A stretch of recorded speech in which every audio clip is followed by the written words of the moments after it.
Hello, everyone. I'm Chris Holmes. I'm the senior programmer here at RiverRun. Thank you for joining us for this virtual Q&A. I hope you all enjoyed the film Black Conflux. I hope that's why you're here.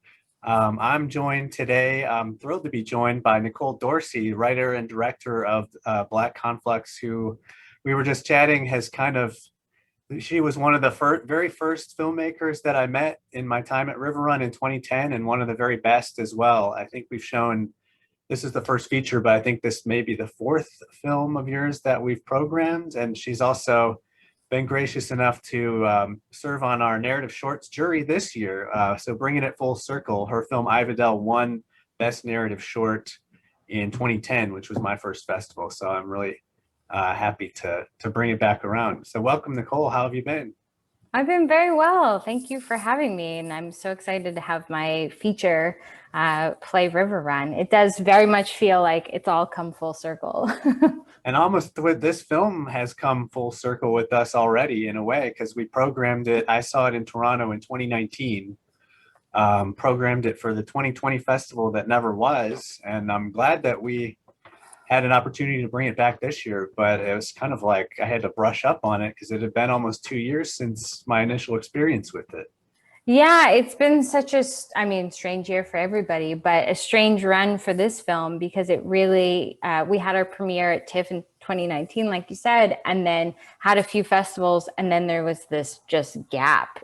So I didn't really know whether or not the film would continue to have a festival run or the second half of its run. So I'm so excited that it gets to live again out in the world.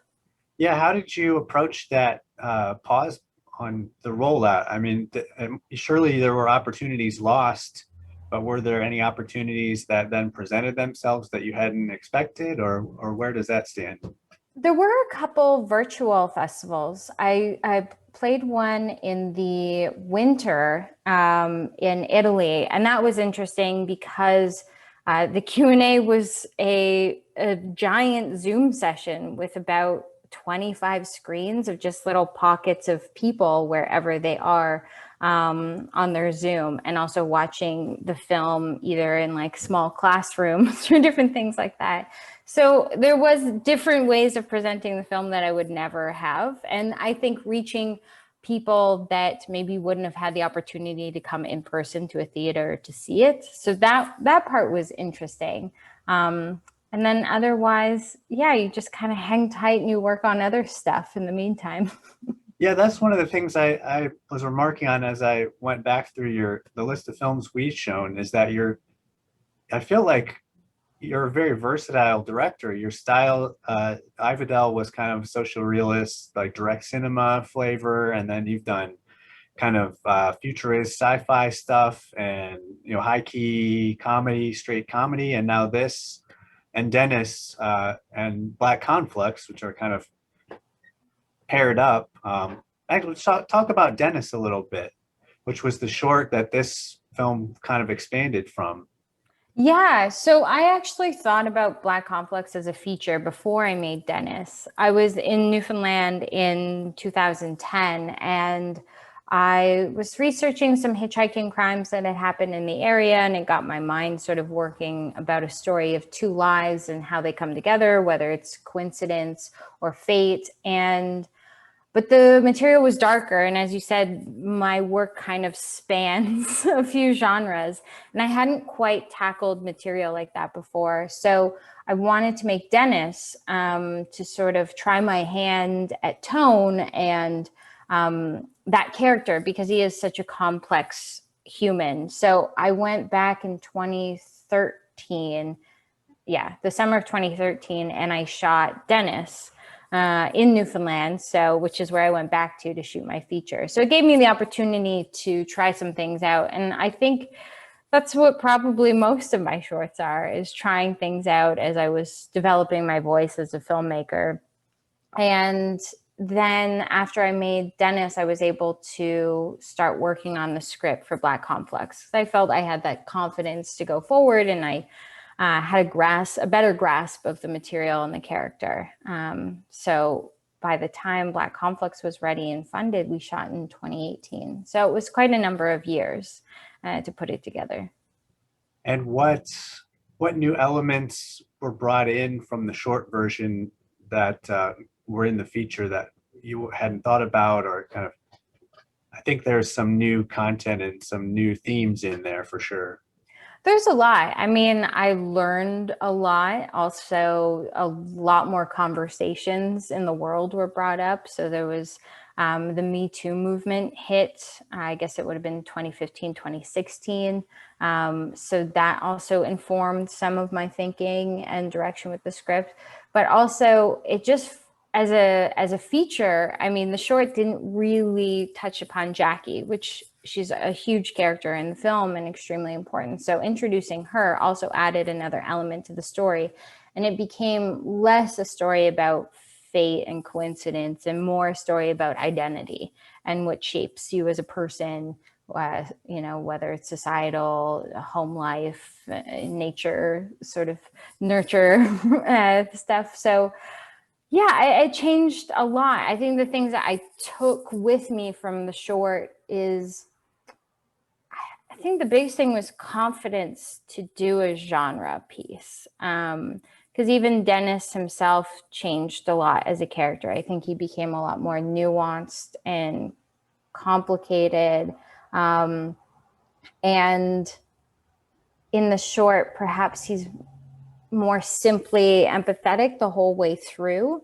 Whereas in the feature, it was very important to me that there are moments where you look at him, yes, as a lost young boy, but you also look at him as somebody who's a bit of a dick and making wrong choices and having immature tendencies and rageful tendencies. So he just was a lot more multifaceted. Stylistically, I think there's, I did a dinner table scene in the short, which appears in the feature. It's very different, but that definitely translated. But there wasn't too much. Well, I think one thing I noticed, and especially I'll get into the ending in a moment, but it feels like there's a kind of a sly media commentary that's kind of interwoven now as far as representation and genre tropes with that ending where, it's kind of, you're almost saying, what am I getting at here? The line that I'm talking about is, he asks, "Are you really here?" And she says, "I hope so," which gives agency, or is almost a question to people making genre films. Like, you have an opportunity to do or not do something to this character moving forward. You can take a different fork in the river, so to speak, if you like. Yeah. Am I off base there?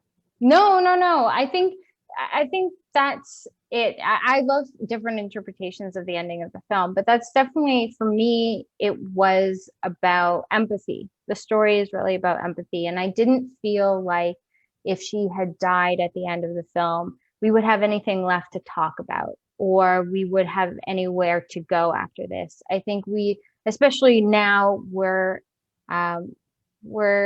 cancel culture is very prevalent at the moment. And I worry about cancel culture sometimes because I don't know where healing and change comes out of just canceling somebody. And I think in Dennis's case at the end of the film is he's so in his own inner rage that he doesn't realize that there's an opportunity for something different.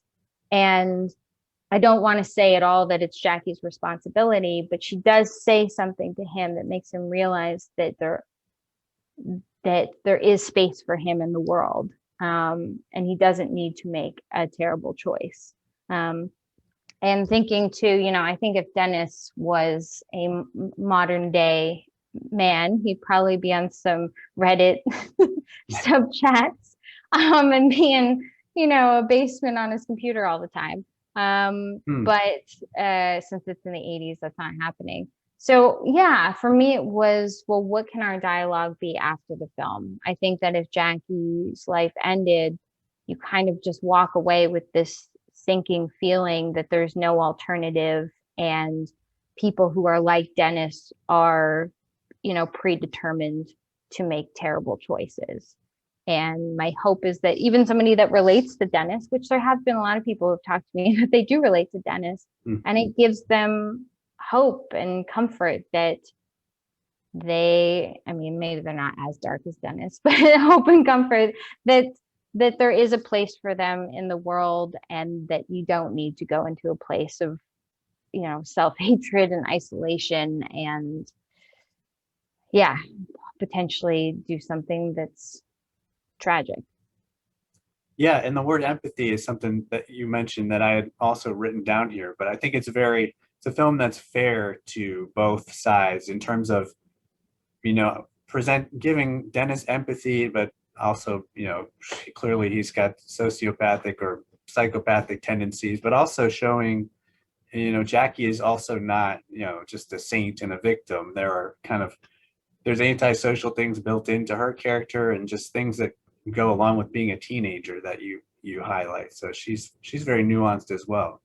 Yeah, 100%. My goal with the whole film, because even the scene with Jackie and Donovan in the bedroom, it's the whole film kind of walks the gray zone. I tried on my side my best to not give full judgment on people. I think even with the character Donovan, that scene in the bedroom, it's very difficult because it's not black and white. I think that many people have found themselves in Jackie's position, and you do walk away very confused and unsure about what happened. It feels awful and it wasn't right, but you aren't sure what to make of the situation. And I think on Donovan's side, the way he's been raised and all the media that's around him has sort of perpetuated him to push and to try, or that women are meant to give you something. If you give them something, that it's this exchange. And I think him and probably many other, young men in his position have done the same thing and been very confused when it hasn't gone well. So I think the whole film is very much walking this line of the in-between. Yeah. So what are some of the most common questions that you've been asked so far after other people have seen the film, since we don't get the chance to take audience questions? Yeah, let me think. Dennis's fantasies. Whether somebody asked, which I really hope that not a bunch of you in the audience thought this as well, but somebody asked whether those were the women that he'd killed in the past. And my answer is no. To me, I mean, as an audience, you can decide whatever you want. The film sort of becomes whatever you make it to yourself. But to me, the women in his fantasies are really something that he's created for himself. They're based off magazine covers, which you see at the beginning of the film, or different forms of media that he's taken in to create this sort of inner world for himself, where he's this charming, affable, handsome, desired man. And it's when his reality of his situation is not that his inner world begins to crumble, and that sort of self-hatred starts. So that's who they are to me. But again, it's up to you what you want to interpret. Well, we don't have to get into interpretations of the iconography, the imagery of the river that we see that kind of bookends the film. But I'm curious, first of all, was that written? I mean, was that something you built around as you were writing? And did you know that location as you were writing, or? No, I did not know the location, but it was written in. So I always knew that there would be this element of two rivers coming together, and which becomes very tricky when you're looking for a geographical location in a small region in Canada. Will it have the perfect conflux? And I did think we might have to use VFX at one point, or sort of camera trickery, but I was on Google Maps kind of searching rivers in the area for a long time. And one of our producers, Mark, actually had heard of one. And when I saw it on the map, it looked perfect. So one of the weekends in prep, we hiked out, and I mean like hiked through the bush. I was covered in bug bites all over my face.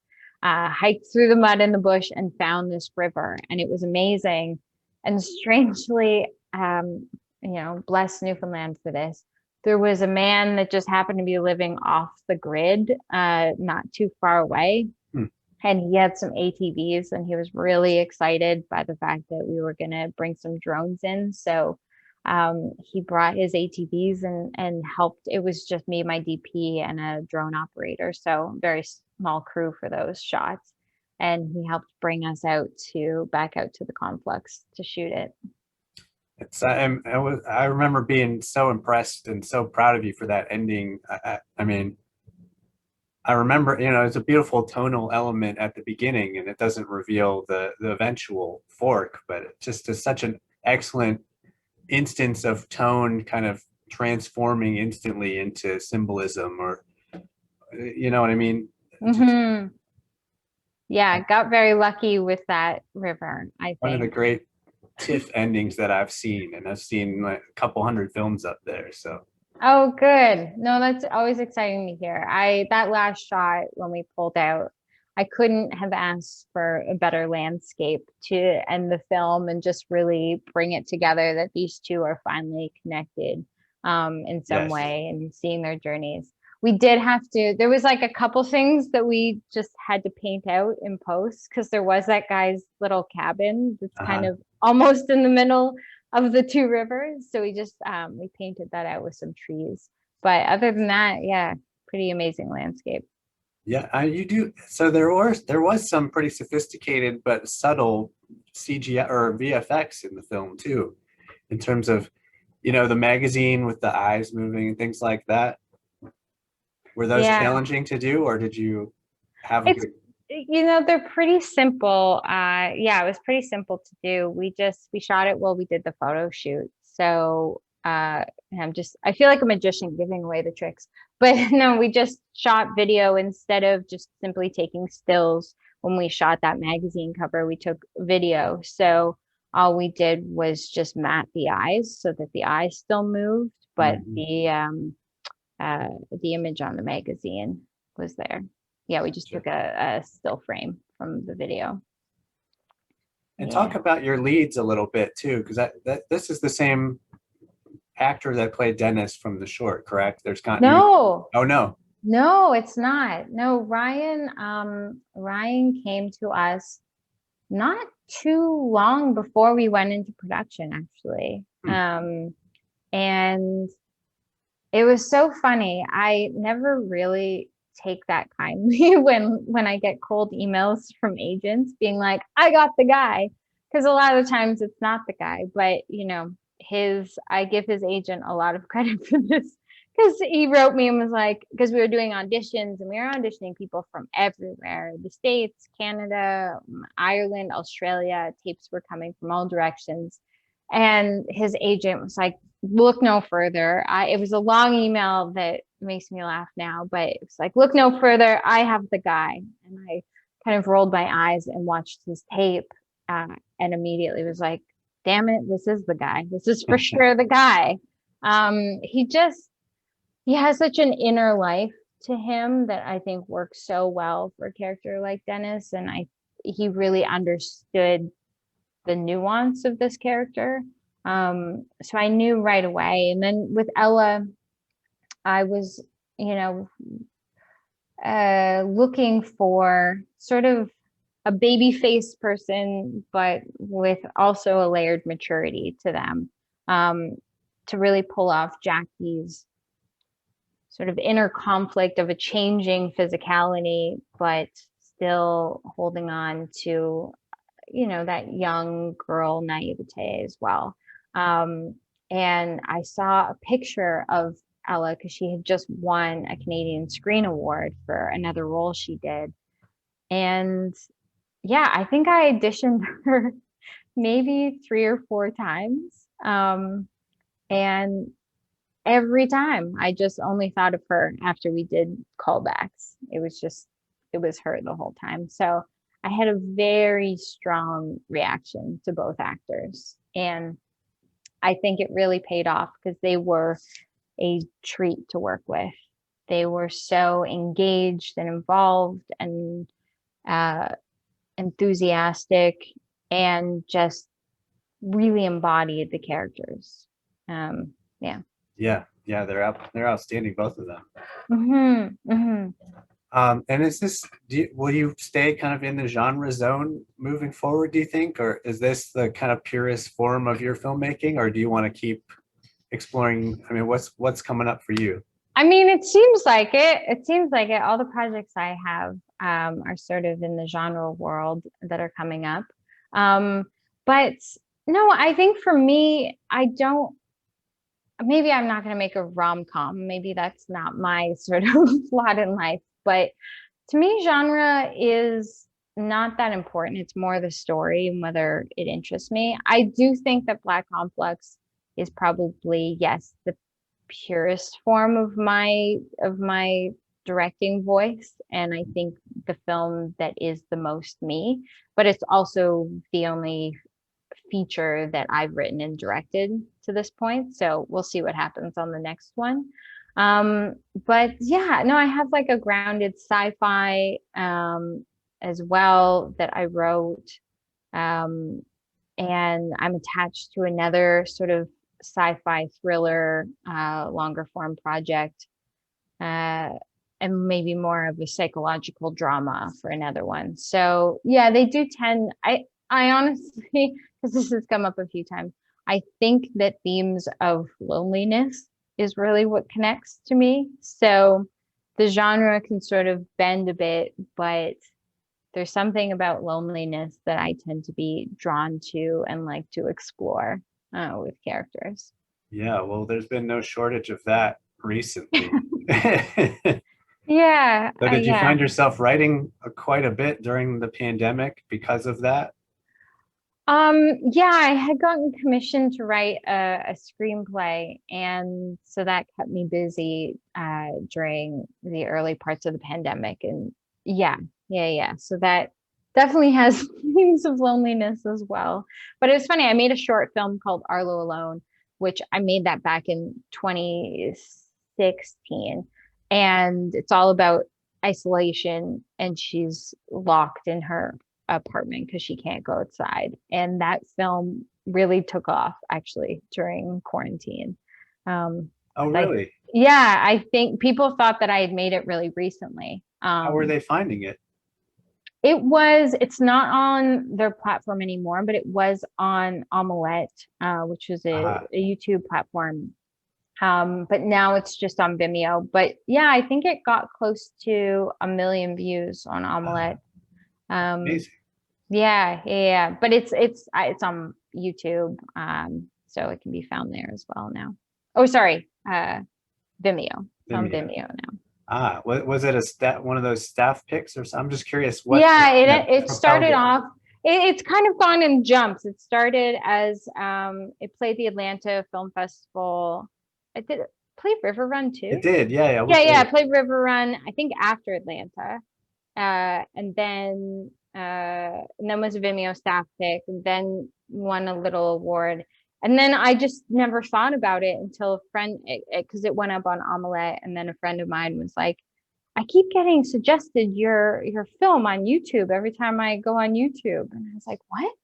Hmm. And then went on, and yeah, I had a little takeoff there. But for reasons, anyway, it doesn't really matter. It's not on Omelette anymore, and it's on Vimeo. Okay, that's interesting. Somehow it cracked the algorithm amid the pandemic. Yeah. I don't know. People just, I think, relatable material. So Well, cool. Well, this has been great, Nicole. I think it's still, pretty disappointingly underseen. So I hope RiverRun helps propel Black Conflux kind of back out into the world a little bit, and people get to see it before whatever your next great thing post-pandemic is. But yeah, I hope so too. We have distribution, so hopefully it will also be released within the coming year. So great. I'm so happy to be here, and thank you for chatting with me. Yeah, it doesn't quite feel like RiverRun without you somehow. So I'm glad you're here in the virtual space anyway. Awesome. All right. Thanks everyone for watching. And thank you, Nicole.